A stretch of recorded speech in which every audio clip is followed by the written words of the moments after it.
Boa tarde a todas e todos. Sejam muito bem-vindos. Vamos dar início à mesa 4, a última mesa dos eventos comemorativos ao Dia do Jornalista, que foi no dia 7 de abril, né? Estamos comemorando hoje. Eu gostaria de agradecer a presença de todas e todos, e, em especial, dar as boas-vindas às ilustres convidadas. Bom, sejam muito bem-vindas. A Luanda Vieira, consultora e influenciadora digital. A Letícia Parron, que é a última, que é do Splash Wall. E Holanda Reis, da Sherlock Communications. Ok? Sejam muito bem-vindas ao Mackenzie, né? Agora do lado de cá do balcão, tá bom? Então, a ideia é que vocês se apresentem, né? 10 a 15 minutinhos, e depois a gente abre para pergunta do auditório, tá bom? Fique à vontade. Começando com a Luanda, tá bom, Luanda? A palavra é sua. Obrigada. Eu já começo dizendo assim que eu sou a jornalista emocionada, que é capaz de terminar isso daqui chorando. Já vim no caminho muito emocionada, porque quando eu estava desse lado, há 10 anos atrás, 15, sei lá, eu olhava e falava, putz, será que um dia eu vou estar sentada nessa mesa falando com os alunos? Para mim, aquilo era muito um sinal de cheguei lá, sabe? Deu certo. Tudo que eu estou fazendo aqui deu certo. Então, eu fico muito feliz de estar aqui pela segunda vez, a primeira presencial, já participei online, mas digo que sou emocionada também porque a emoção ela me acompanha na minha trajetória. Eu acho que eu estou sentada aqui porque eu, de fato, sou muito emocionada, conquisto, vibro a cada conquista minha. Mas vamos ao que interessa. Eu comecei estagiando, acho importante eu falar desde o estágio, porque, não sei se ainda é assim, mas, na minha época, os 2 primeiros anos eram à tarde e depois de manhã. E aí, quem passou por isso sabe que é difícil achar um estágio, né? Porque, enfim, o horário é complicado. E tem uma outra palavra na minha trajetória que eu acho que é sobre oportunidades. Então, não só agarrar as que aparecem, mas criar as próprias oportunidades. Eu lembro que, na época da faculdade, eu não conseguia estágio nenhum por conta do horário, os que eu queria, né? Porque eu também estava num momento que eu queria só trabalhar com o que eu queria. E depois eu entendi que não é bem assim que a banda toca. Você precisa aceitar outras coisas, e isso faz parte da nossa bagagem também. Então, na época, eu criei um blog. Blog nem é mais o grande negócio, mas, para quem tem interesse nessa mesma tática, a newsletter está aí bombando, então fica a dica. Eu criei um blog, eu queria ser jornalista de moda e fui colocando tudo que eu sabia sobre moda, escrevendo, colocando as minhas referências de imagem e tal, porque eu sabia que, quando eu tivesse a oportunidade de ir num estágio, eles iam me perguntar quais eram minhas referências, por onde eu já tinha passado, porque é isso também, né? A gente vai começar a estagiar, mas eles querem que a gente tenha passado por vários outros lugares, e a gente sabe que não é assim que a banda toca. Mas, no meu caso, deu muito certo ter feito esse meu portfólio enquanto eu era estudante, porque, se eu não tivesse feito ele, eu, de fato, não teria o que apresentar. E eu comecei estagiando no jornal Metro, que é um jornal gratuito, ele é distribuído no Farol, enfim, na editoria de hard news, cotidiano. Não tinha nada a ver comigo. Mas eu precisava começar de algum lugar e, obviamente, aquele aprendizado de fechar um jornal diário, eu levei e trago até hoje na minha carreira, no meu dia a dia, porque tudo, de fato, é uma bagagem. E aí eu terminei a faculdade desempregada. Eu não fui contratada nesse estágio, o que não me deixou muito chateada, porque não era o que eu queria de fato. Para mim, eu passei um ano ali, era um esforço trazer um assunto que, para mim, era muito fora do que eu queria, do que eu acompanhava, do que eu queria fazer para o resto da vida, sabe? Então, mas, ao mesmo tempo, ali, eu me conectei com muitas pessoas. Eu acho que vocês devem estar cansados de ouvir sobre networking, mas o networking, ele, de fato, faz toda a diferença, porque se pinta uma vaga aqui, se alguém hoje me falou que estava disponível para tal coisa, eu vou lembrar desse alguém, sabe? Então, logo em seguida, surgiu um freela para mim. Eu tinha acabado de me formar, surgiu um freela na Editora Globo para comunicação corporativa, que não era o que eu queria também, mas já era Editora Globo. Eu sempre quis trabalhar com revista feminina, jornalismo de moda e beleza. E aí eu falei, bom, eu vou, porque eu vou estar lá já e depois é só saber que porta eu preciso abrir. Eu sempre tive muito... Eu sou capricorniana, então eu coloco uma meta na minha cabeça, eu vou que vou. E aí eu tive essa oportunidade de trabalhar na Editora Globo, na comunicação corporativa, por que não? E, de certa forma, a comunicação corporativa, ela era exatamente o que eu gostaria de fazer para o público externo, mas para o público interno. Então, também foi um grande aprendizado, que, no fim das contas, eu acabei ficando lá durante 5 anos. Eu me apaixonei por aquilo, mas nunca esqueci que o meu desejo inicial era trabalhar em jornalismo de moda, em revista. A Editora Globo, ela tem parte das Edições Globo Condé Nast, que publica Vogue e Glamour no Brasil. Então, nesse meu período, esses 5 anos, 4, 5 anos na comunicação, eu fui me aproximando dessas pessoas que me interessavam. Então, ninguém queria fazer... A gente tinha um jornal interno, né? E ninguém queria fazer matéria com o povo da Vogue, porque achava que o povo era muito snob, não sei o quê e tal. Eu falava, eu vou. Porque era o meu momento. Se ninguém quer ir, eu vou, eu me apresento, eu faço um bom trabalho, faço uma boa entrevista, escrevo esse texto e eu vou marcar a vida dessas pessoas de alguma forma.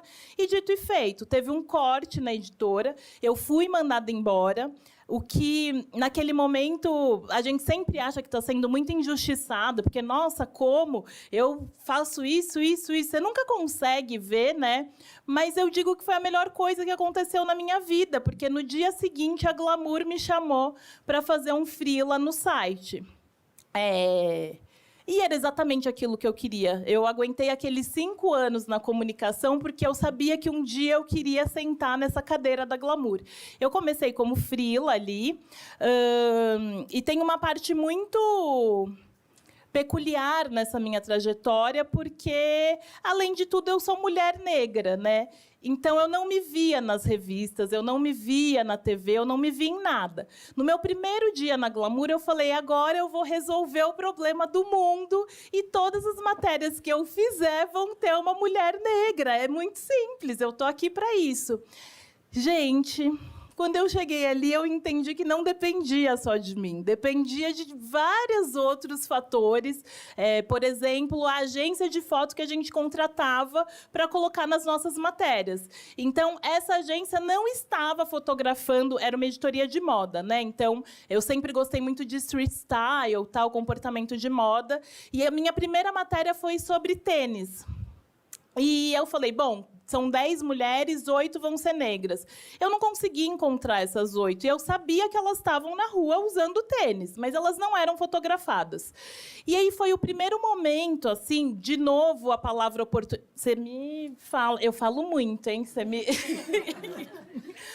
De novo, a palavra oportunidade passou ali no meu caminho, porque foi a primeira vez que eu tive contato com uma ação, talvez, de diversidade e inclusão, que é o que eu faço hoje.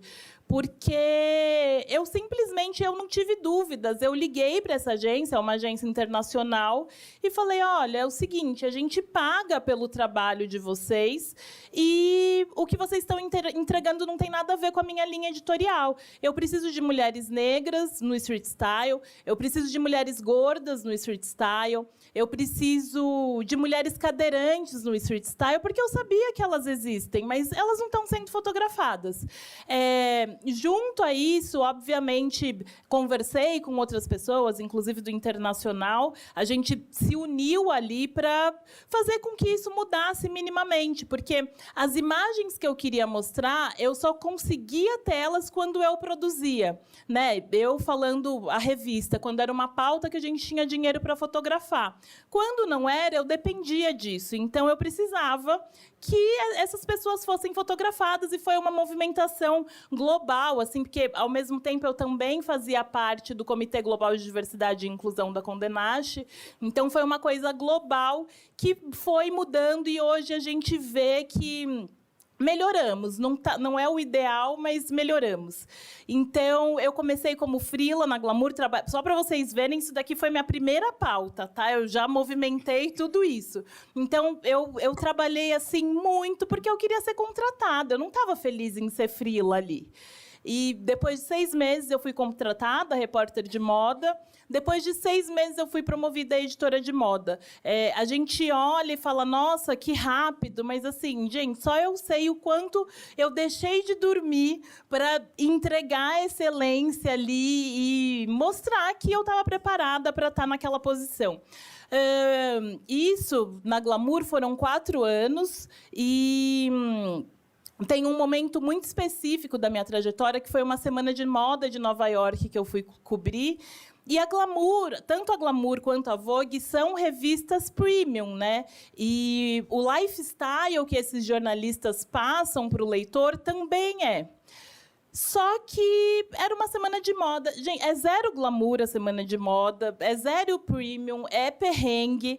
E eu lembro que eu saí do Brasil e a assistente que dava todo o apoio ali de agenda, motorista e tal, falou, Lu, ó, esse é o telefone do seu motorista. O motorista em Nova York... Primeiro que nem dá para andar de carro em Nova York, né? Começa daí, é um puta trânsito e tal. Aí eu falei, não, a leitora da Glamour, ela gosta de ver os bastidores.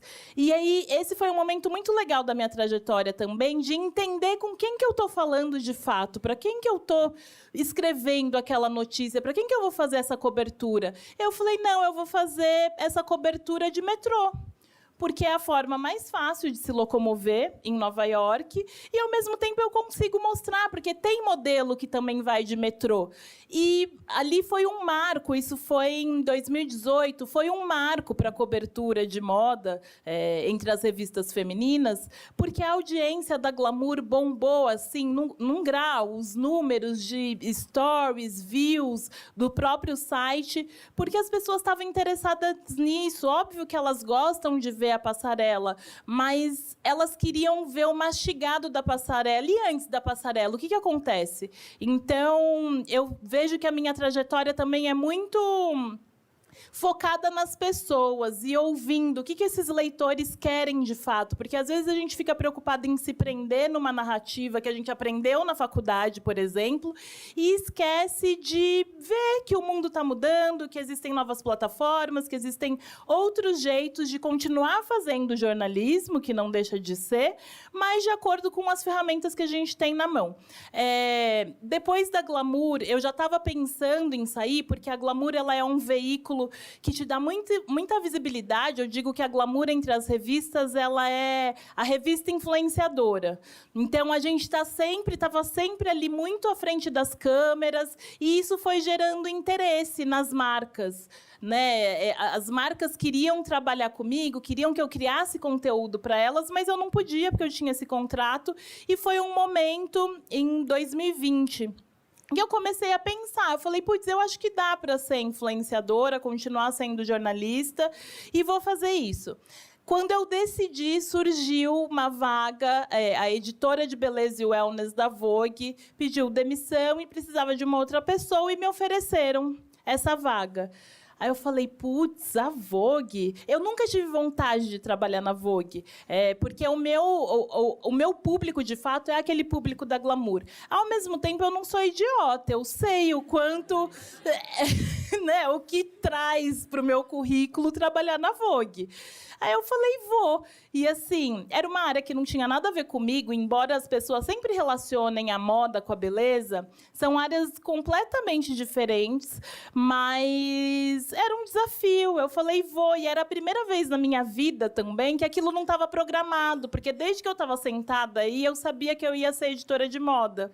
Eu não sabia do depois. E eu comecei a viver o depois e foi muito louco, porque eu, que gosto de um desafio, era desafiador para mim começar de novo, era praticamente começar de novo. Então, fui ser editora de beleza e wellness na Vogue, e acredito que, por o meu momento atual, foi a melhor coisa que eu fiz da minha vida, porque o dinheiro está na beleza, gente, não está na moda. Então, funcionou muito bem. Nesse último ano que eu fiquei na Vogue, eu passei a ter crise de ansiedade. Isso, eu sei que é um acúmulo de tudo isso que eu estou falando para vocês, que eu não dormia, que eu fazia, acontecia. O resultado foi esse. Não indico para ninguém, obviamente. Mas eu comecei a ter crise de ansiedade, tive um burnout e eu não lia nada sobre isso. Eu não via ninguém falando sobre isso na época abertamente, sabe? Nem influenciador, nem os veículos. E eu estava ali num lugar de decisão, né, de poder tomar decisões, e eu passei a escrever matérias autorais em primeira pessoa, obviamente trazendo a minha experiência mais com o embasamento do jornalismo, com as fontes e tudo mais.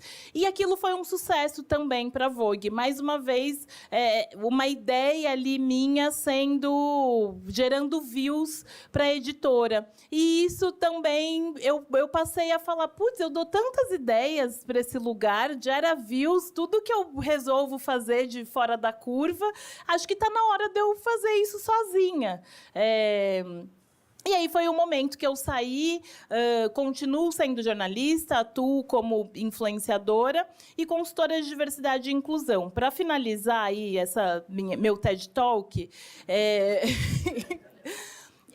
quando eu saí da Vogue, eu tinha muito medo de não ter mais uma empresa por trás para ser chamada para viver experiências que a gente vive, sim, no jornalismo, que são muito legais, para ir num Roda Viva, por exemplo, em coisas que nós, jornalistas, gostamos e queremos nos realizar também. E foi muito engraçado, porque eu saí da Vogue e o primeiro convite que veio foi para fazer uma viagem com a Chanel para Biarritz. E aí, assim, e eu estava me prendendo ali, porque eu queria ter essa experiência, mas era no meio da pandemia.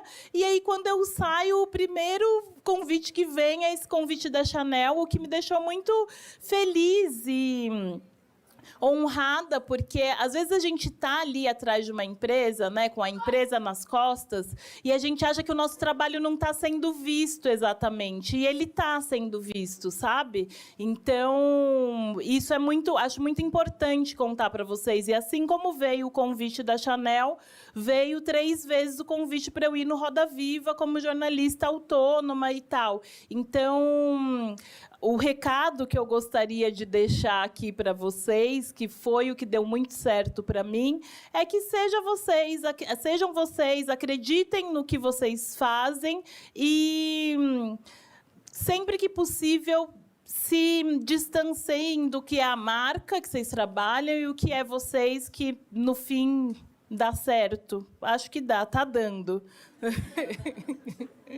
É isso, gente.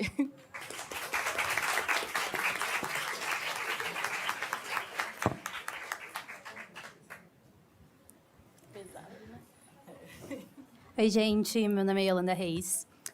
Vou contar um pouquinho da minha trajetória. Eu trabalho bastante como jornalista musical. Se fosse para definir o que eu sou, acho que seria jornalista musical. Bom, eu comecei nessa área logo no primeiro semestre. Eu tive a sorte de conseguir um estágio.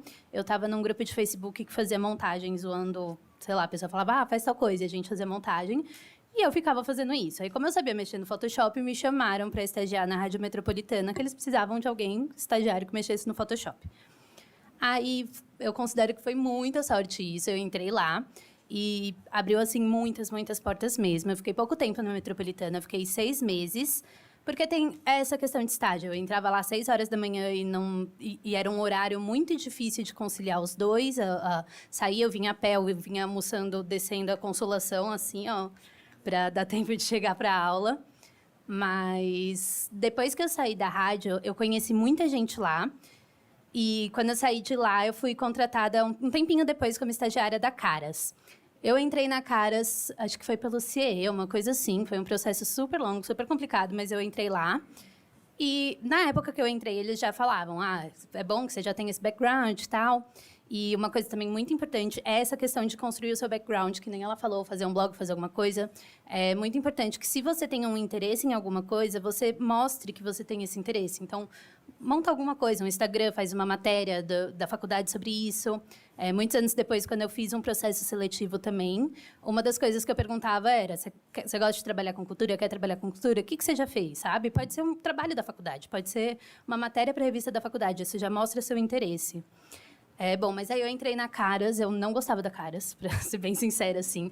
A galera era muito diferente de mim, eu sempre tive esse lado mais música, mas um pouco mais cultura, assim. E lá era muito lifestyle, muita fofoca, e eu não encaixava com a galera de lá. E a Caras, ela faz parte de um conglomerado de mídia. Hoje, eles têm, acho que, 26 veículos lá dentro. Então, assim, tem um monte de veículo. Então, o que eu fazia? Tinha meu editor, fazia rapidinho o que eu tinha para fazer, chegava para o editor e falava, posso fazer uma pauta para você? Aí eu fazia uma pauta, sei lá, para recreio, coisa assim. Fui fazendo.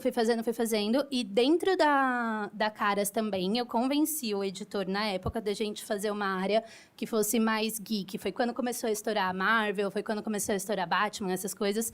E isso estava tendo retorno na internet, porque essa é a questão, retorno na internet. Hoje, tudo que você vai fazer tem que ser uma coisa que vai dar clique, basicamente. Aí a questão é você saber manejar isso para conseguir fazer de um jeito legal.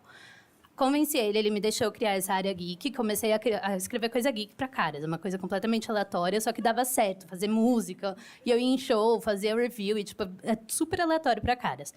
Mas aí, um tempo depois, o dono da Caras, ele é diretor da Rolling Stone Brasil, e a Rolling Stone estava precisando de um estagiário. E aí, o que eu fiz? Comecei a fazer mais matéria de música lá dentro da Caras, o tanto que eu podia, para conseguir, né, falar, sei falar sobre isso. Aí eu virei estagiária da Rolling Stone. E esse foi um ponto muito curioso na minha carreira, porque, assim, eu sempre gostei muito de revista. Eu era criança que comprava todas as revistas, adolescente, lia tudo. Sempre gostei muito de revista. Gostava muito da Rolling, as capas do caderno na escola eram da Rolling, eu gostava muito. E quando eu entrei lá, sempre tive o sonho de escrever para revista, sempre gostei muito. E eu entrei 2 meses depois da revista fechar, então foi assim, não vou escrever para revista, ok. Mas quando eu entrei, eles estavam justamente nesse processo de reestrutura, de passar da revista para o digital. Eu entrei, a Rolling Stone tinha 2 pessoas, o editor e um repórter, só. A revista estava assim, falindo num nível absurdo. Aí eu entrei, o editor sentou comigo e falou, então, a gente tem a proposta, reestruturar a revista, levar ela para o digital, fazer acontecer. Vai ter que trabalhar bastante, beleza, estagiária ganhando super mal, mas assim, quando é uma coisa que você gosta, fica mais fácil e fica mais leve você fazer. E não era realmente um esforço, eu fazia o meu melhor, só que estava tudo gostoso ali, sabe? Aí a gente fez isso, a gente começou esse trabalho de reestruturar o Rolling Stone dentro da internet. Em mais ou menos 6 meses, então, tinha 3 pessoas quando eu entrei, eu era a terceira. Em mais ou menos 6 meses, a gente tinha, acho que, 8 pessoas já, um monte de estagiário. Aí era o Rock in Rio. E meu editor falou, vou pro Rock in Rio. Você cuida dos estagiários? Eu era uma estagiária. E eu fiquei, tipo, eu tô aqui faz 4 meses, eu não sei o que fazer. Mas aí, beleza. Nesse meio tempo, eu tinha escrevido meio que um manual meu. Tudo que eu sabia que eu tinha que fazer, eu fazia. Então, eu tinha um manual de redação meu que tinha, tipo, 60 páginas. Então, eu sabia o que eu tinha que fazer. Aí, meu chefe foi viajar e me deixou encarregada da galera. Eram 4 estagiários aqui, mais eu e a galera que estava no Rock in Rio. E eu toquei o site, assim, 4 meses de estágio tocando site. Aí, quando ele voltou do Rock in Rio, foram 2 semanas... Ele ficou super feliz, tal. Aí, nisso, a gente continuou crescendo a equipe. Isso foi em setembro, Rock in Rio.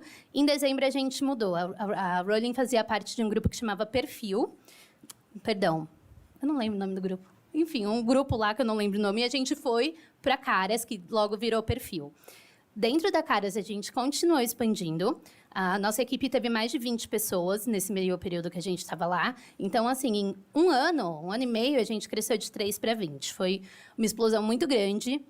E isso foi nesse processo da gente entrar na internet e ninguém sabia muito bem o que estava acontecendo. Então, a cada 3 meses, a gente se reunia para entender qual era a nossa estratégia de site. A gente vai continuar fazendo isso, a gente vai continuar fazendo aquilo. Porque ninguém sabe se dá certo. Se tenta, dá certo, deu, não deu, não deu. Basicamente isso. Aí a gente foi para lá. Aí, depois de um tempo, meu editor pediu demissão e me indicou para o lugar dele. Na época, eu tinha me formado fazia, tipo, uns 3 meses. Então, eu fiquei apavorada. Eu fiquei, tipo, acabei de me formar. Como que eu vou ser editora da Rolling Stone, sabe? Mas deu certo, eu aceitei. Com muito medo, aceitei. Deu certo, eu fui editora por 1 ano e pouquinho. Eu saí no ano passado. E desde que eu saí de lá, eu estou fazendo freelas, basicamente, para muitos veículos. Eu tentei fazer assessoria, não gostei de assessoria. Meu negócio é redação.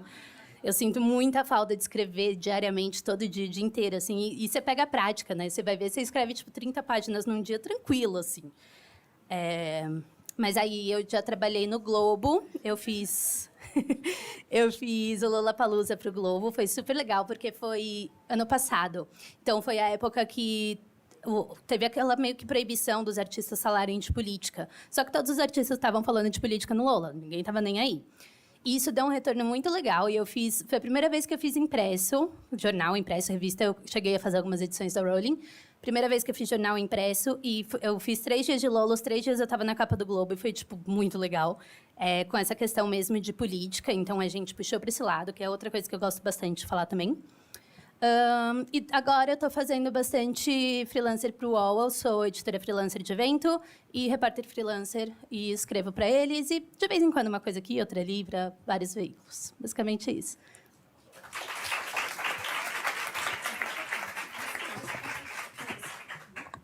E aí, galera? Prazer. Acho que não. Não? Por enquanto, não. É que é um pouco complicado explicar o que eu faço. Mas depois você coloca, então, professor.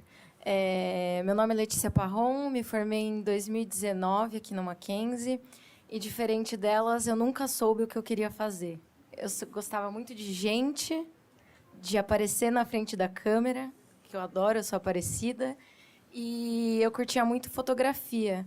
Mas quando eu entrei, assim, eu meio que pirei em tudo, assim, tipo, política. Ai, adorava. Mesmo indo muito mal nas matérias da Mirtz, eu falava, meu Deus, que maravilha falar de política. Fotografia, audiovisual. Na verdade, meu rolê sempre foi audiovisual. Eu tinha uma certeza que eu não queria escrever. Bizarro, né? Porque eu sou jornalista. Mas eu tinha certeza que eu não queria trabalhar com alguma coisa, tipo, igual a Yolanda, né? Que gosta de sentar e ficar escrevendo o dia inteiro, matérias e tal. Eu, sei lá, achava que eu não era boa o suficiente para escrever. Mas daí meu primeiro trampo foi justamente com o quê? Escrevendo, né? Como eu não tinha muita certeza do que eu queria, eu estava tentando absolutamente tudo.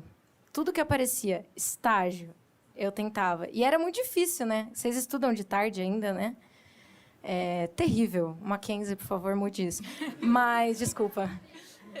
Mas era muito complicado e eu sabia que eu queria trabalhar por 2 razões. Porque eu sempre sonhei sei lá, em ser jornalista, mesmo não sabendo quando eu era mais nova que eu ia ser jornalista, eu tinha esse sonho. E porque eu queria ajudar meus pais. Era tipo essas as 2 coisas que eu queria. Sou de Sorocaba, então, né, precisava de alguma grana. Não era muita, mas ia ser boa. E daí eu fui contratada aonde? Aqui no Mackenzie. E estou reclamando do Mackenzie, desculpa, Mackenzie. Eu fui estagiária por 2 anos no marketing do Mackenzie. Não sei se vocês conhecem. O melhor setor desse lugar inteiro. Foi lá, né? A Giovana trabalhou lá, hein, gente? Mas lá eu basicamente... Professor, se você quiser colocar aí... Gente, eu não sei fazer slide, tá? Mas como eu fiquei com medo de vocês não entenderem o que eu faço no meu atual trabalho, eu trouxe exatamente assim, bem visualmente. E eu sou muito visual. Não sei se eu vou achar aqui.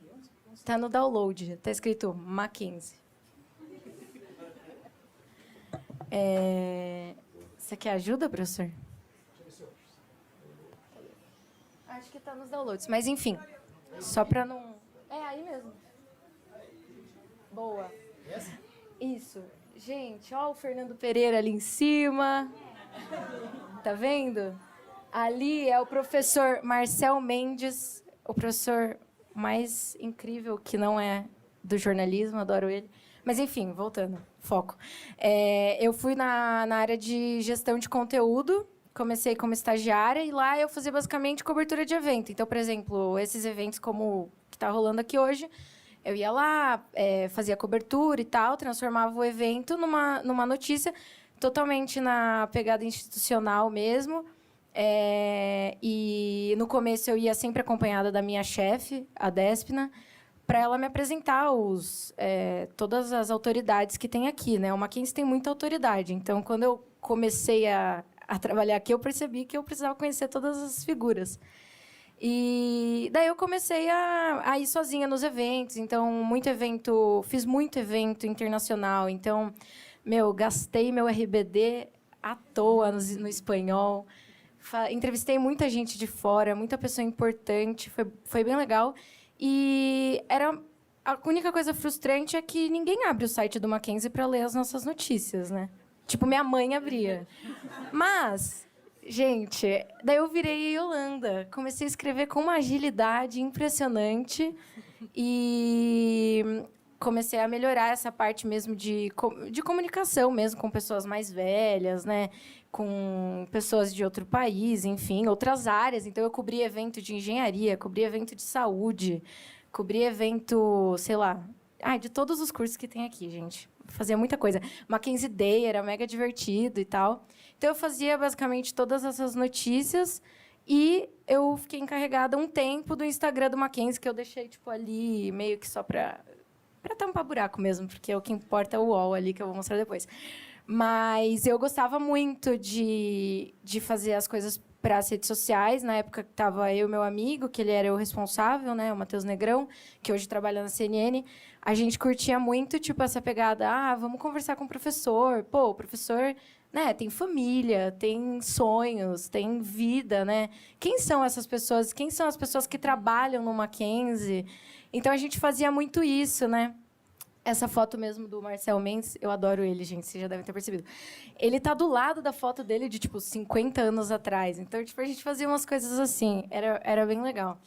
E daí... Só que eu estava muito frustrada, porque eu gosto muito de política e não conversava comigo, com o que eu penso e também com o que eu queria fazer. E eu também gosto muito de entretenimento, que era uma coisa que eu queria muito trabalhar.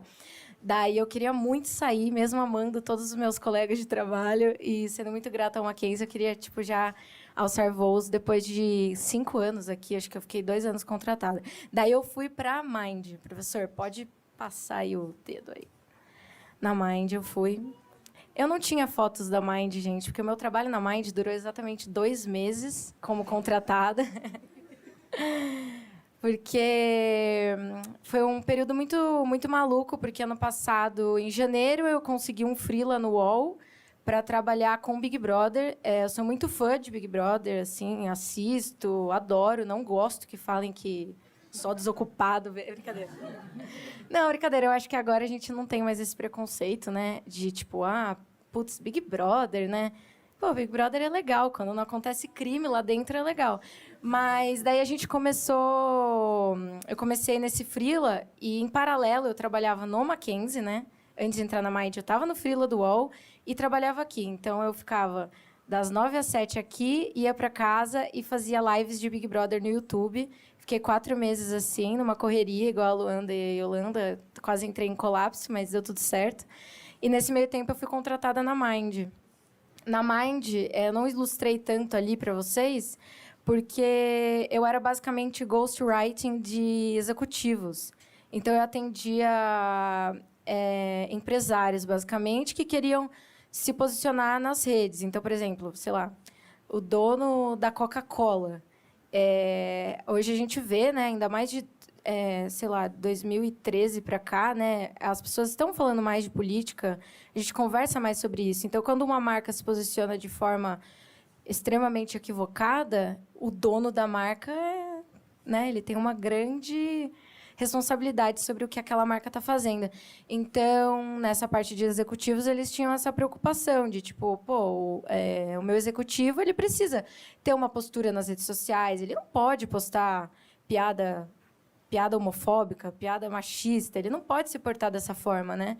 A gente espera que as pessoas não se portem assim, né? Mas daí eu fazia as redes sociais dessas pessoas, então eu basicamente fingia ser elas, assim, era divertido.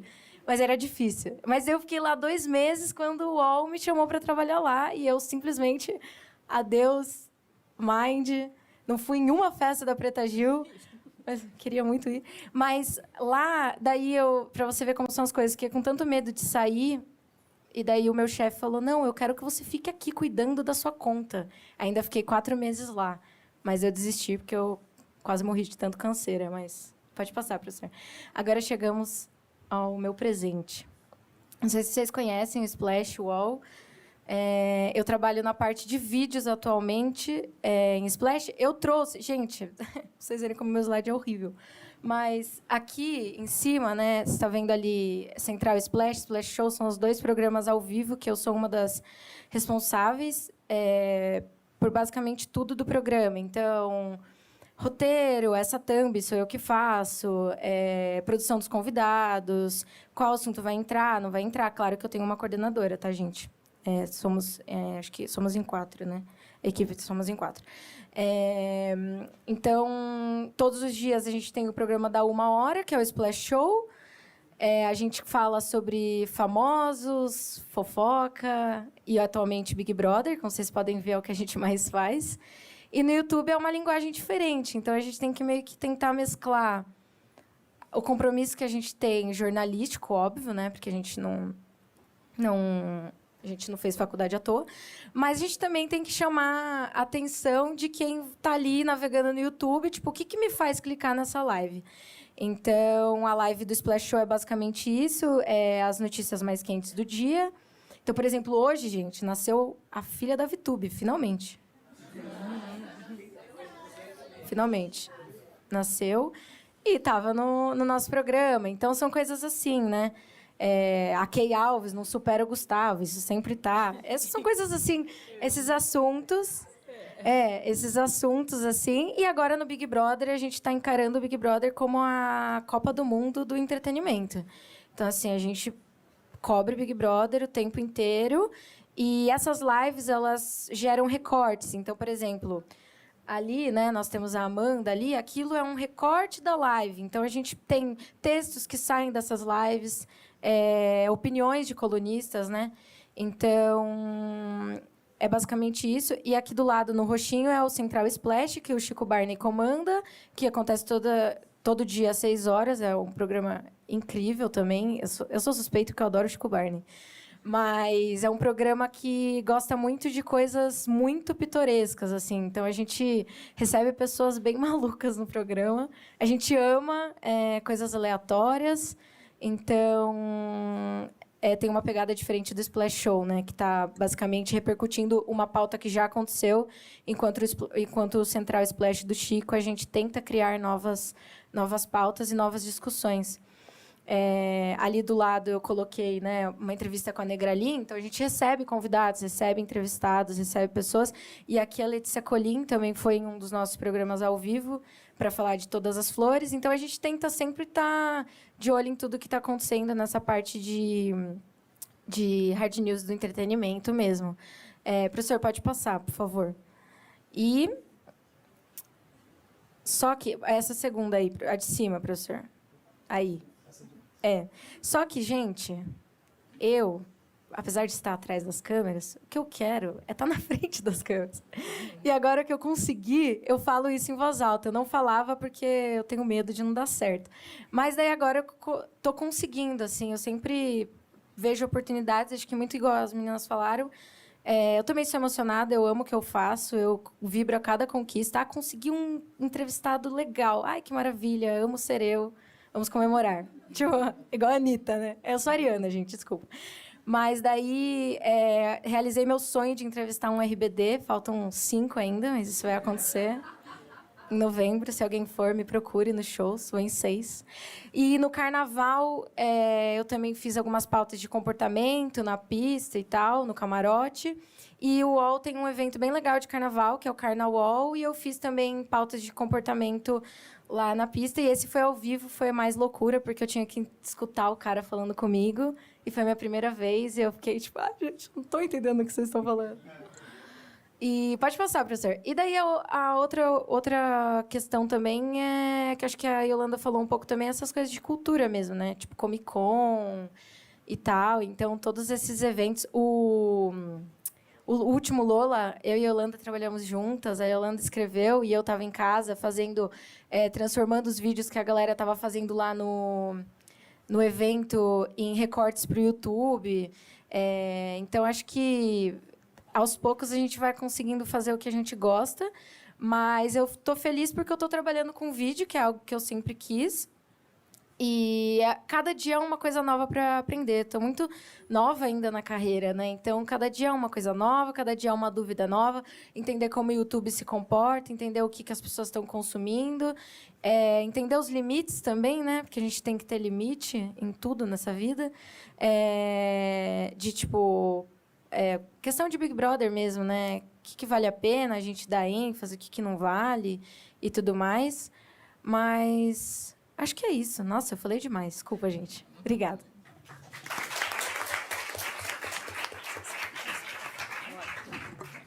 Pode tirar meu slide, professor, que eu fico com vergonha. Obrigado, meninas. Posso chamar de meninas, né? Posso, né? Tá bom. Tá bom, obrigado. Eu tenho certeza que a experiência de vocês vai servir de inspiração para o pessoal que está sentado do lado de lá, viu? Os futuros jornalistas, tá bom? Gente, agora a ideia é a gente abrir para um bate-papo. Então, vocês podem fazer perguntas, estão livres aí para fazer pergunta. Vamos lá. Opa! Quem levantou primeiro? Quem foi? Foi ele primeiro? Você? Pode? Tem o microfone? Ótimo. Bom, uma das coisas que vocês falaram muito sobre a questão da emoção, né, de você ter o seu trabalho, que você vai ralar, mas que você precisa fazer o que você gosta para estar disposto a isso. E aí uma das coisas que surge muito é atrelar a sua imagem profissional a um pouco a sua imagem pessoal através das redes sociais. Como você falou, né, isso ajuda às vezes você a criar um portfólio, você ter algo para apresentar. E eu, por exemplo, já faço isso, eu quero a parte de crítica de cinema. Mas é realmente muito difícil porque você precisa fazer contatos e criar networking. E aí eu queria saber como vocês acham que é a melhor estratégia dentro disso para transformar isso em algo orgânico para o currículo, ou seja, para a oportunidade de estágio.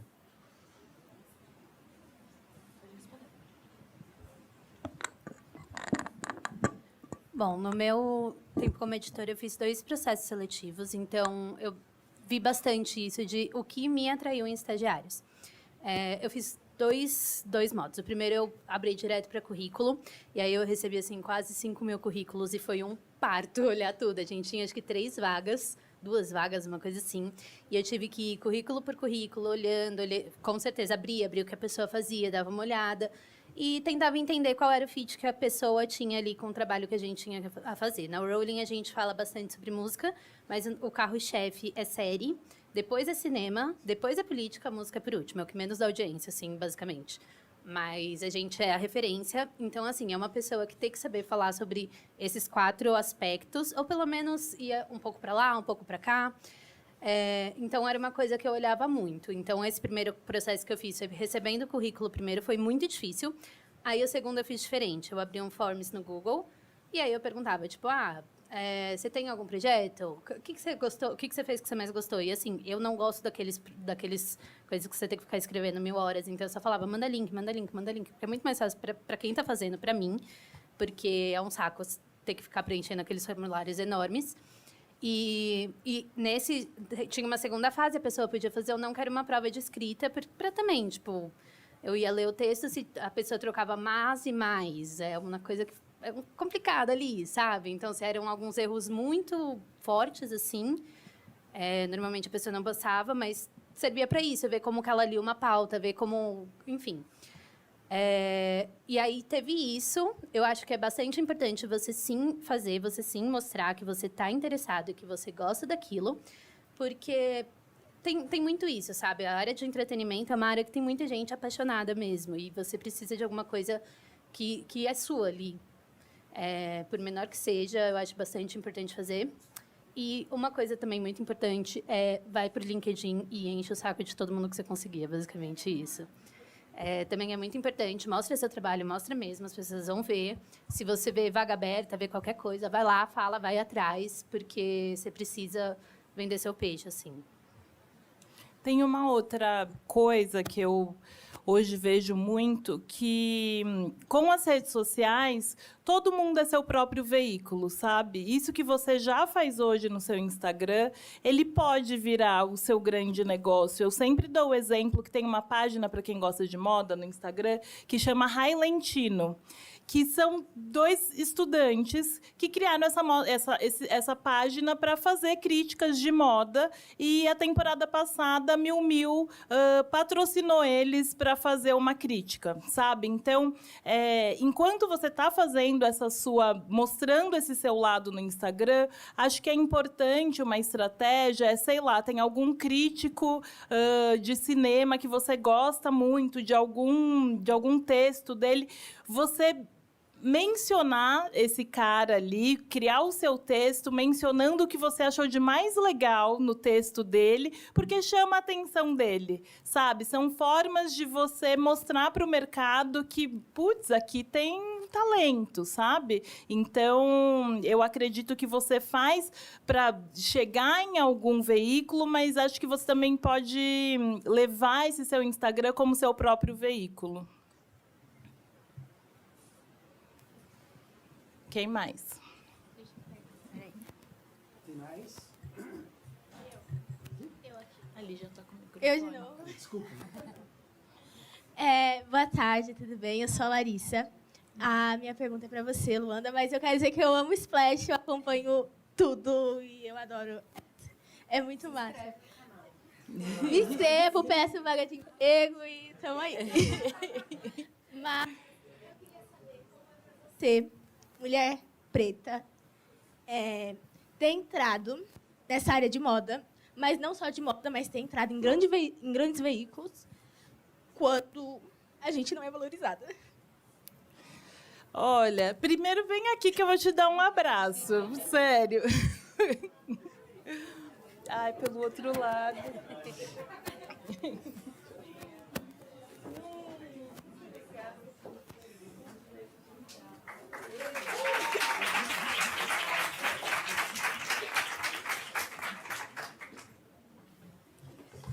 É isso, não é fácil, é chorar todos os dias.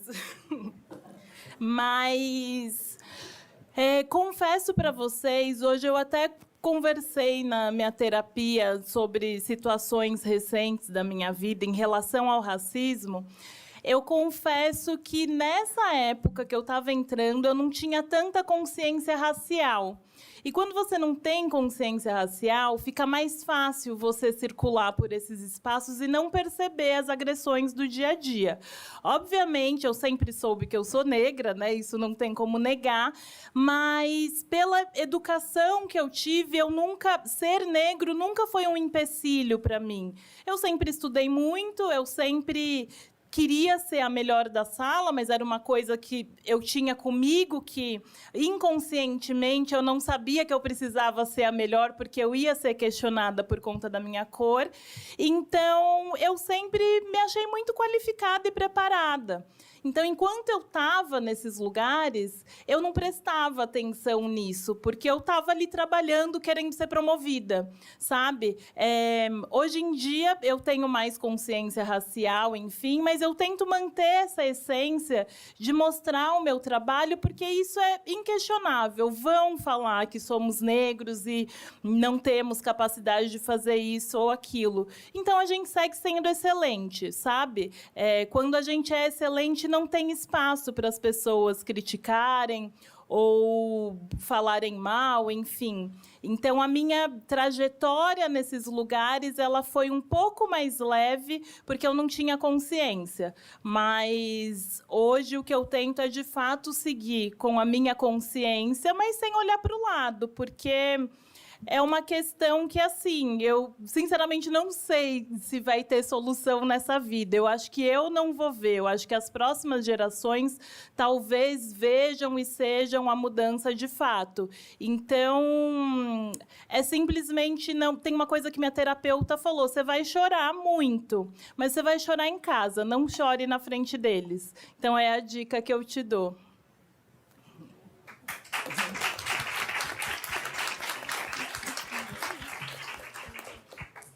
Alguém aqui tinha levantado?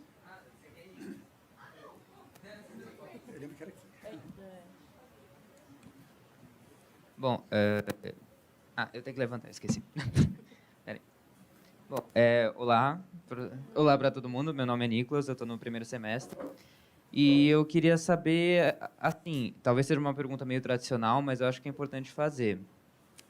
Como é que você trabalha com entretenimento? E tem gente, por exemplo, principalmente na minha família, quando a gente fala assim, primeiro é o trauma de falar que você vai fazer jornalismo para a família, né? A família já olha para isso assim, meu Deus, vou ter que alimentar a vida toda.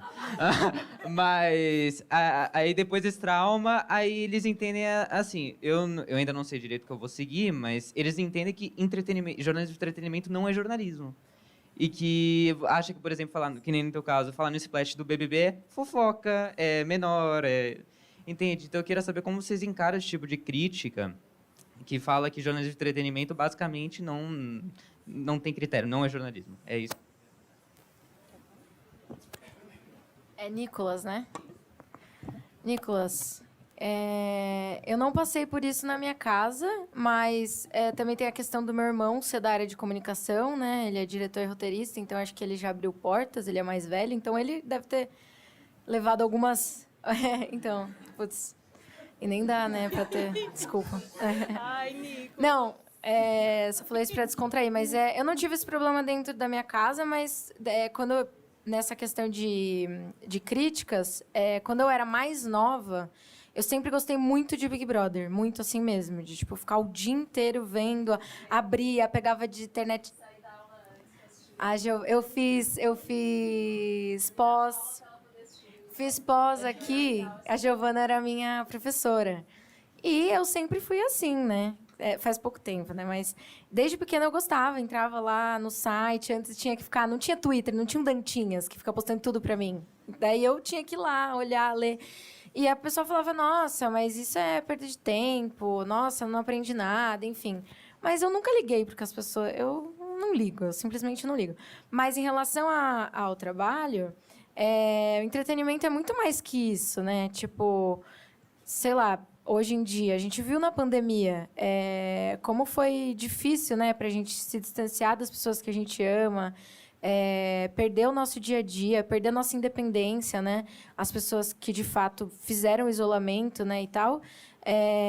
Foi difícil. E o que a gente tinha? A gente tinha a quem tem sorte de ter acesso a todas essas coisas, tinha o streaming, tinha, né, a Netflix, enfim, tinha o Big Brother, que foi absurdo quando a Manu Gavassi enfrentou o Prior. Quem lembra disso? Foi, tipo, absurdo.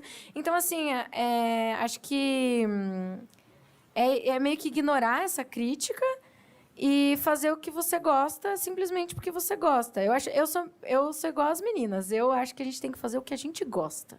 No começo, às vezes, a gente não vai escolher. Mas basta uma porta se abrir.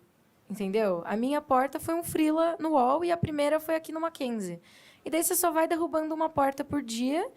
E é isso, assim. Mas eu acho que é ignorar e só fazer. E, gente, não tem problema fazer fofoca. Fofoca é conteúdo. Entendeu?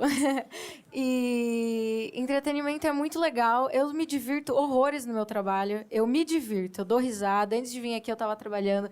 Eu dou risada. Tem as coisas estressantes do dia a dia, mas, gente, é muito legal trabalhar com entretenimento. Tipo, tem os desafios, né? A Yolanda sabe bem. Mas é muito legal, porque você está trabalhando com coisas que você consome o dia inteiro. Então, assim, eu chego na minha casa, eu vou ver Big Brother porque eu gosto, não porque eu tenho que trabalhar. Ou seja, não faço nada além de ver Big Brother. Não, gente, brincadeira. Eu queria comentar um pouquinho disso também. Só para comentar que eu acho que, principalmente hoje, na situação que a gente está, quando a gente fala de entretenimento e de cultura, a gente não fica preso só nisso. Vai ter muitas discussões sociais e muitas discussões políticas que vão estar envoltas nisso. O BBB, por exemplo, tem um monte de pauta de discussão racial, um monte de coisa assim, e eu acho que também é um meio de chegar para mais gente isso, porque a pessoa não necessariamente vai ler uma matéria sobre política na Folha, mas se no Lollapalooza alguém xingou o Bolsonaro, talvez ela leia, sabe? Eu acho que tem muito esse lado também de, principalmente hoje, a cultura, o entretenimento ser muito político, e é muito político mesmo. Pessoas que não são julgadas. Todo mundo meio que assim, você precisa se posicionar, não existe o modo de existir sem se posicionar mesmo. Mas acho que é isso, só um comentário a mais. Não, é que no fim das contas, complementando isso, nesse período de eleição, por exemplo, tudo que a gente esperava era que a galera do entretenimento se posicionasse, né? Exatamente. Então, assim, acho que já caiu por terra essa coisa do jornalismo de entretenimento não ser o jornalismo de fato, sabe? Porque né? Segue os mesmos critérios, enfim. Apuração, Respeito. Exatamente.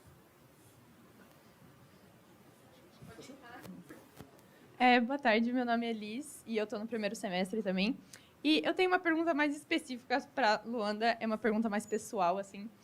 Eu queria saber, tipo, se você descobriu o seu estilo de roupa ou desenvolveu ele, tipo, depois que você começou a trabalhar com moda, ou se era uma coisa que você já conhecia e já sabia o seu estilo desde pequena, ou não sei. E se você, tipo, passa alguma coisa com o seu estilo, se você comunica alguma coisa na sua área de trabalho com o seu estilo, da forma que você se veste.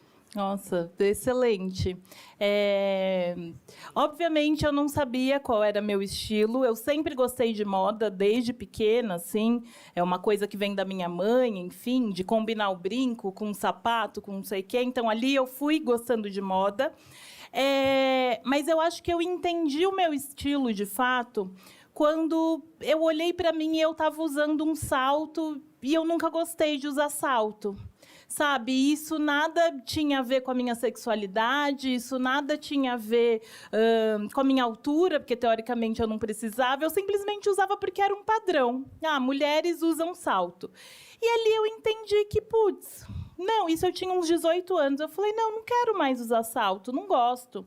E, com isso, eu sempre gostei muito de street style, de pesquisar a moda de rua, e sempre levei a moda como comportamento, uma forma de dizer algo para as pessoas. Então, eu fui construindo essa minha identidade na época da faculdade, né, do que eu gostava de usar. Eu sempre fui muito diferente do que as pessoas estão acostumadas. Eu sempre tô com roupa larga, sempre fui essa personagem que eu sou.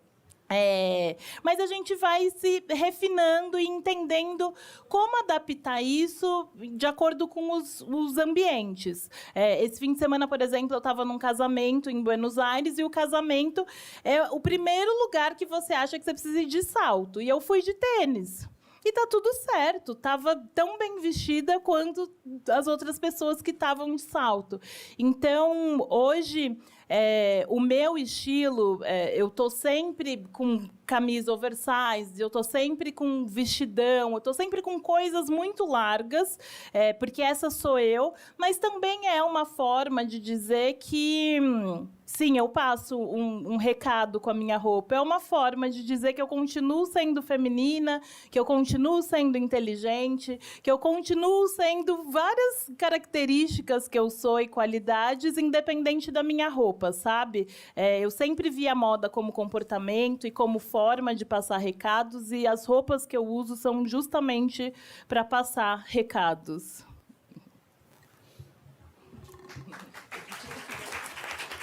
Ai, gente. Eu sou a Gabriela, prazer. Eu estou no primeiro semestre também. A pergunta é para as três. E olhando para o perfil das redes sociais de vocês, tipo, como vocês acham possível atuar na área de entretenimento e cultura, né? Que você também vocês trabalham na cultura também. E sem expor ou expondo a vida de vocês, a vida pessoal de vocês. E é isso. Gente, eu exponho minha vida pessoal mesmo. Olha, eu acho que as empresas elas têm o código, né? Às vezes, né, de não fale isso, não fale aquilo, enfim. Mas eu confesso que eu não tenho ligado muito para essa coisa de tipo exposição na internet e tal. Eu gosto muito de Twitter, então acaba que eu posto muita coisa no Twitter e meu Instagram é aberto, assim. Eu não me preocupei. Quando eu trabalhava no Mackenzie, eu me preocupava um pouquinho mais quando eu fui contratada, mas eu acho que também é porque eu era jovem. Às vezes, quando a gente é jovem, a gente não consegue pontuar muito, mas, de fato, eu acho que tem isso, né? Nas grandes redações, tem coisas que você não vai poder se posicionar, enfim, não vai poder postar e tal. Eu nunca tive um grande problema com isso, eu não sei as meninas, mas eu gosto muito de usar minhas redes sociais. Então, eu faço stories, posto gato, posto no rolê com cerveja na mão. Eu não tenho essa coisa, assim. Eu acho que, você não está cometendo nenhum crime. E também acho que depende muito da situação que você está, o contexto que você vive, né? Então, hoje eu posto coisa de entretenimento e tal, mas não sei as meninas se elas tiveram outra experiência. Bom, eu sou bastante low profile. Eu evito que as pessoas entrem nas minhas redes. Eu não gosto mesmo. Tanto que em sites, normalmente, no seu perfil, você coloca sua foto e seus perfis de rede social. Não quero ninguém me seguindo. No Instagram, você vai ver, sei lá, 2 postagens por ano, sabe? Eu quase não entro. O Twitter eu uso um pouquinho mais, só que eu vivo bloqueando pessoa também, porque, assim, não quero. Mas tem uma coisa na música que, assim, durante o Rock in Rio, vou contar uma historinha. No Rock in Rio, era o dia do pop, e não lembro quem cancelou, e era o palco principal, e colocaram o Jota Quest lá, e colocaram a Luísa Sonza num segundo palco, no menor. E eu falei, isso não faz o menor sentido. O palco da Luísa Sonza bombando, o palco do Jota Quest vazio, porque era o dia do pop, sabe? Fazia todo sentido. Eu fiz uma matéria, publiquei falando isso. Dali a pouco, isso foi no UOL. O editor virou para mim e falou, a matéria mais lida no Brasil é o resultado do Brasileirão. A segunda matéria é você falando mal do Jota Quest. Então, assim, é uma coisa que rola muito ataque, rola muito, sabe? Você falando de música, de cultura, de entretenimento, sempre vai ter alguém para vir na sua DM te xingar, mesmo se você se esconder, sabe? Então, assim, eu evito, eu não acho que eu preciso dessa dor de cabeça, eu já tenho os comentários lá, eles que sabe, façam o que eles quiserem ali, mas eu não gosto de me expor muito, não. Super famosa, 1000 seguidores, gente. Bom, eu tenho 2 momentos em relação à rede social, né, no meu trabalho. Quando eu estava na Glamour e Vogue, era importante mostrar ali qual era o meu lifestyle, porque isso fazia parte do glamour de trabalhar naquele lugar. Fora que foi um momento também que as pessoas queriam saber quem estava por trás daquela matéria. Não dava mais para você ler um negócio e não ter ideia de quem escreveu, né? Então, as redes sociais sempre foram muito a favor nesse sentido para divulgar o meu trabalho e tudo mais. Mas, nesse momento, com empresa, eu selecionava, de fato. Eu tinha uma preocupação de selecionar o que eu estava mostrando da minha vida pessoal, porque eu tinha acabado de passar por uma situação, eu não sei o quanto vocês sabem, mas, enfim, a Vogue passou por um processo terrível de racismo, enfim, e uma diretora foi mandada embora por uma atitude dela na vida pessoal dela, sabe? Então, era preciso ter esse tipo de cuidado com o que você mostrava, porque, às vezes, para mim, sem ser um crime de racismo, mas, às vezes, para mim, tá legal, mas ofende alguém. E, enfim, aquilo estava diretamente relacionado ao meu trabalho, trabalho na revista. Hoje, como eu também atuo como influenciadora, o meu maior cuidado é conseguir separar a jornalista, para quem está me vendo mesmo, da influenciadora, porque é isso, né? Você colocar a faculdade de jornalismo e a publicidade juntas no mesmo lugar, tipo, como que isso funciona? Então, hoje eu mostro um pouco mais da minha vida, mas também tem os limites, sabe? Eu dou ali a impressão que as minhas Barbies, eu chamo elas de Barbies, sabem tudo sobre mim, mas, na verdade, elas não sabem. Elas sabem o que eu quero que elas saibam. Então, acho que é até saudável. Eu que falo muito sobre saúde mental, acho que é saudável você ter esses limites e essas barreiras do que você vai mostrar, do que você não vai mostrar. Então, acho que existe esse equilíbrio. Tudo bem? Meu nome é Fernando, sou aluno do 3º semestre de jornalismo. Na verdade, eu tenho 2 perguntas para a Luanda. Como vocês falaram no início da apresentação de vocês, né, que no início da nossa carreira é interessante trabalhar com coisas que não tem nada a ver com aquilo que a gente realmente quer. E eu estou mais ou menos nesse nicho, né? Eu, na verdade, quero ir mais para a parte da locução, mas hoje em dia eu trabalho como fotógrafo de uma loja de modas. Né? E eu queria perguntar, Luanda, eu trabalho, não sei se você conhece, como fotógrafo da Sueli Kalimann. E aí eu queria saber se você teria alguma dica para quem quer ingressar aí nesse mercado das revistas, né, de ir para essas revistas de moda. Como que a gente poderia, sei lá, meio que, entre aspas, encurtar esse caminho para chegar?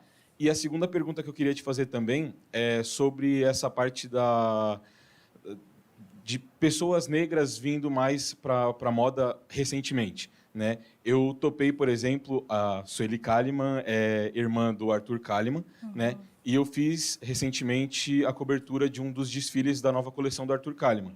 E lá eu topei e fotografei a Alice Gonçalves, não sei se você conhece, que hoje em dia está entrando aí no mercado de moda, mas alguns anos atrás ela, na verdade, era atleta, né? Ela era atleta olímpica do salto com vara.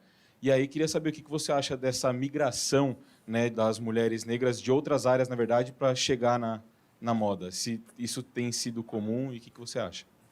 Tá, a primeira assim, não existe segredo, é você cutucar as pessoas que você admira do mercado, mostrar o seu trabalho.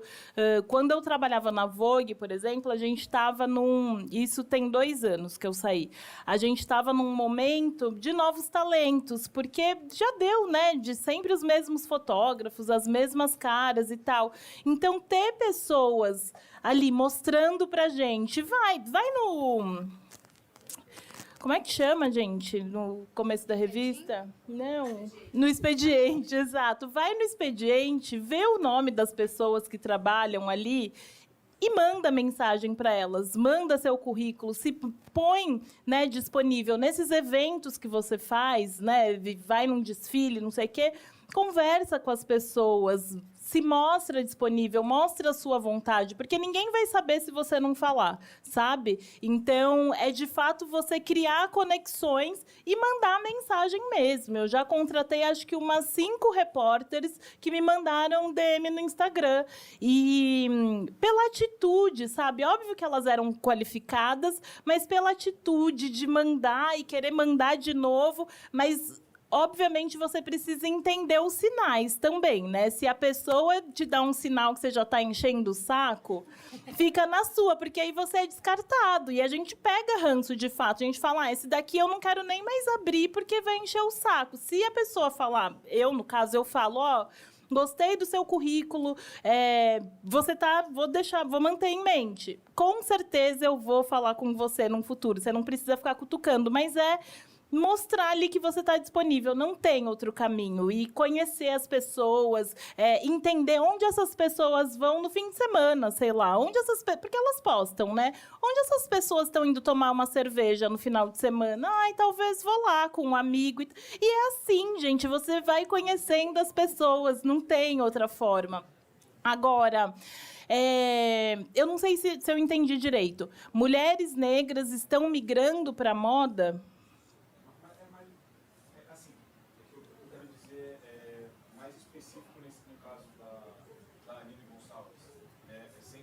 Voltando mais específico para ela, mas pegando alguns casos que têm acontecido ela abandonou a carreira do esporte só para migrar para moda. Porque ela amava a moda, provavelmente. E aí começar a ter essa representatividade de mulheres negras maior na moda, justamente delas migrando dessas outras carreiras. Sim.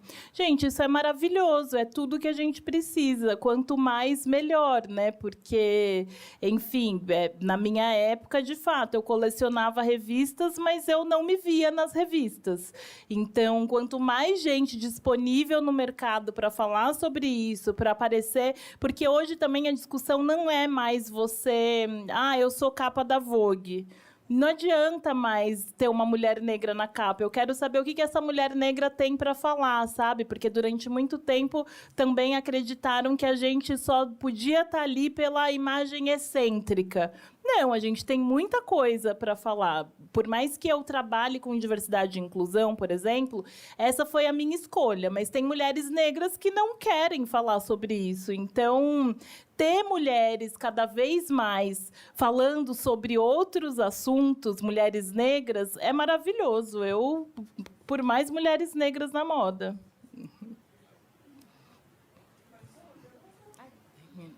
Oi, eu sou... Nossa, é alto. Oi, eu sou a Letícia, eu estou no 2º semestre e eu queria perguntar para a Yolanda como é que é o dia a dia do jornalismo de música, porque eu sou completamente apaixonada, só que eu quase não sei da prática. Bom, é muito divertido, assim, não vou mentir, é muito legal. E é corrido pra caramba também, porque tem 2 questões principais. Primeiro, vai ter show. O show sempre vai ser na hora que você não está trabalhando. Então, você vai ter que trabalhar extra. Aí tá todo mundo lá se divertindo, mas você está trabalhando. E a música também, quando a gente fala de música, a gente fala muito de Europa e América do Norte. E você precisa se ajustar a esses horários. Então, assim, já fiz entrevista às 3 horas da manhã, porque o cara estava na Austrália e era 3 horas da tarde. Ele só pode falar esse horário. Vou fazer.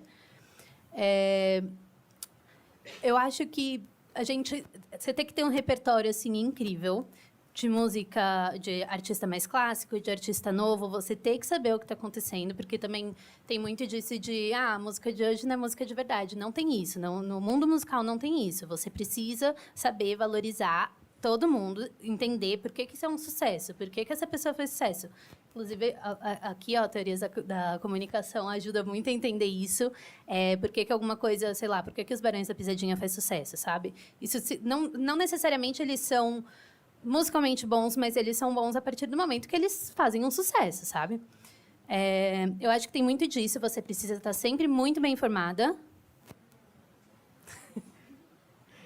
Você precisa sempre estar muito bem informada, não só sobre a questão musical, sobre tudo, mas, no geral, assim, é muito divertido mesmo. Você não paga ingresso para nenhum show, você não paga ingresso para nenhum evento, você ganha um monte de coisa de graça. E, assim, é uma coisa bizarra, que às vezes meu celular... Eu saí da Rolling faz um tempinho já. Até hoje meu celular toca, sei lá, eu digo Santa Cruz. É umas coisas bizarras, assim, mas é muito legal. Sempre tem muita festa. E você conhece muita gente divertida. Até hoje eu não tive nenhum problema com um artista sendo grosso ou estrelinha. Eu entrevistei muita gente, só que eu nunca tive problema. Eles são todos uns amores. E é isso. Você só tem que tomar cuidado, não beber demais, que sempre vai ter bebida, tá? Então... Sim. Quer falar? Pode falar. Estou recuperando. A minha rotina atualmente é bem corrida também. Eu não paro um segundo. Chego na redação, dou uma olhada em tudo que aconteceu, né, no dia e tal, na noite, né, no caso. Então, desde, sei lá, novela, Big Brother, filme, famosos e etc. E começo a preparar o programa da Uma, né? Então, fica daquele jeito que eu mostrei para vocês, né? E depois também tem o das 6. Então, a minha rotina é meio que baseada nesses 2 programas atualmente. Mas pensando, né, na parte de entretenimento, a gente fica muito no Instagram. vendo o que os famosos estão fazendo. Então, hoje o filho da VTube nasceu, todo mundo, filho nasceu. É aquela loucura a redação. Eu adoro a redação, é muito legal. Meu sonho era trabalhar na redação, apesar de eu não querer escrever, vocês lembram, né? Mas eu achava, assim, magnífico. Pena que não tem mais os jornais em cima da mesa, o povo fumando lá na folha. Nossa, eu achava tão legal essas coisas de filme. Mas é assim, tipo, acontece alguma coisa, é absurdo. E a correria é muita quando alguém morre, assim. Tipo, acho que é a experiência mais difícil, assim, que eu tive. Foi quando a Gal Costa morreu e quando o Erasmo morreu, que ficou aquela coisa, tipo, ele morreu ou ele não morreu? E ficava aquele vai e volta. Então, é uma tensão muito grande e muita responsabilidade, né? Então, ainda mais que eu estou num programa ao vivo, então tenho que preparar os apresentadores. Você tem que falar dessa forma. O UOL está chamando isso disso, né? Então, agora, recentemente, a gente teve o caso de importunação sexual dentro do Big Brother. Foi o dia mais tenso, assim. Fui embora muito, muito triste com tudo que tinha acontecido. E é muita responsabilidade você ter que falar de uma coisa que muitas pessoas acham que é normal e mostrar para a audiência, não, isso é importunação sexual, a Globo tem que se posicionar, tem que expulsar, enfim. Então, é muita responsabilidade, assim, nessa questão do programa ao vivo, que é a experiência que eu estou tendo agora. Bom, a minha rotina ela é muito baseada na pesquisa. Eu estou o dia inteiro pesquisando sobre, quando eu falo de influenciadora, né? Sobre quais são os formatos que estão bombando, o que está acontecendo, o que uma pessoa que eu admiro está fazendo e como eu posso trazer isso para o meu estilo, porque existe muito essa comparação, né? De quero fazer igual, mas a gente precisa entender também que a gente tem o nosso estilo. Então, como trazer isso para o nosso estilo? Atualmente, eu tenho um podcast na Óbvios que chama o Corre Delas, que é para falar sobre trajetórias profissionais. Então, esse é o meu momento jornalista. E a gente grava toda semana, mas diariamente eu preciso estar ligada do que está acontecendo com o mundo, sabe? Porque eu acho que a melhor entrevista é aquela que eu consigo relacionar uma matéria que eu li semana passada com aquela entrevistada que está ali e tem a ver com esse assunto. Ou não só uma matéria, faz parte da minha rotina também frequentar exposições, ver filmes, ler muito livro e tal, para ter esse embasamento na hora de entrevistar as pessoas e sair daquela entrevista comum, sabe? Então, é uma rotina assim, de muita pesquisa a semana inteira. Tem espaço para mais uma? Não? Tem mais alguma? A última? A última, então, para encerrar. Boa tarde, eu sou a Sofia, eu estou no primeiro semestre. E o que eu queria perguntar é mais direcionado para a Luanda. Tem muito a ver com o que você acabou de falar, mas, mesmo assim, eu queria saber um pouquinho mais.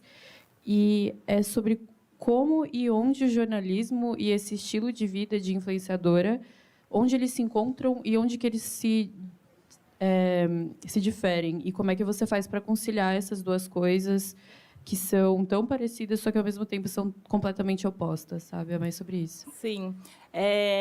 Esse é o grande dilema da minha vida, na verdade, porque, enfim, você ser jornalista e fazer publi, fica uma coisa meio... Você fala, nossa, que estranho isso.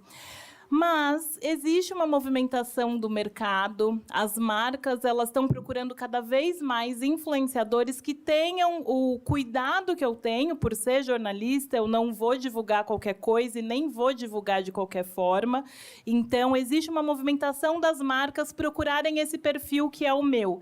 Então, se vocês entrarem no meu Instagram, enfim, vocês vão ver que todos os publis que eu faço, eu tenho contratos de 1 ano, de 6 meses, porque eu fico ali com aquela marca e construo uma narrativa que eu só sei construir porque eu tenho essa base jornalística. Então, o meu trabalho como jornalista ele está 100% nesse momento da publicidade, porque é onde eu escrevo o roteiro, é onde eu apuro se de fato aquela marca tem a ver com os meus princípios, porque acho que hoje não dá mais para você divulgar qualquer coisa, não dá. Já que eu estou falando sobre consumir, eu quero que quem vai consumir consuma uma coisa de qualidade. Então, eu acho que essa minha dúvida, ela vai sendo muito dissipada com essa movimentação do mercado de não querer mais a influenciadora que é só o look do dia, sabe? Eu tenho o look do dia? Óbvio que eu tenho, mas às vezes o look do dia vem com um textão sobre o que eu vivi aqui, por exemplo. Então, eu tento sempre equilibrar a jornalista com a influenciadora e é um caminho que as marcas têm gostado e procurado. A gente vai encerrar aqui. Vocês têm depois mais uns 5 ou 10 minutinhos para bater um papo com o pessoal? Claro. Se quiser, tá? Então vão estar aqui, olha lá, já estão ali. Ó. Gente, eu quero agradecer muito, muito, muito a presença de vocês aqui. Presença de vocês, né, que estão com a gente. Tem gente que está com a gente aqui o dia inteiro, né, desde cedo. Nós tínhamos 4 palestras, 4 mesas de conversas aqui, né, Giovana, que estava na mesa anterior. Eu acho que foi uma experiência muito rica, né, para a gente comemorar o Dia do Jornalista. Eu acho essa troca de quem estava aqui outro dia, né, com quem está aqui agora, muito importante. Daqui a pouco são vocês que estão aqui, né? Vocês estão aí, não é?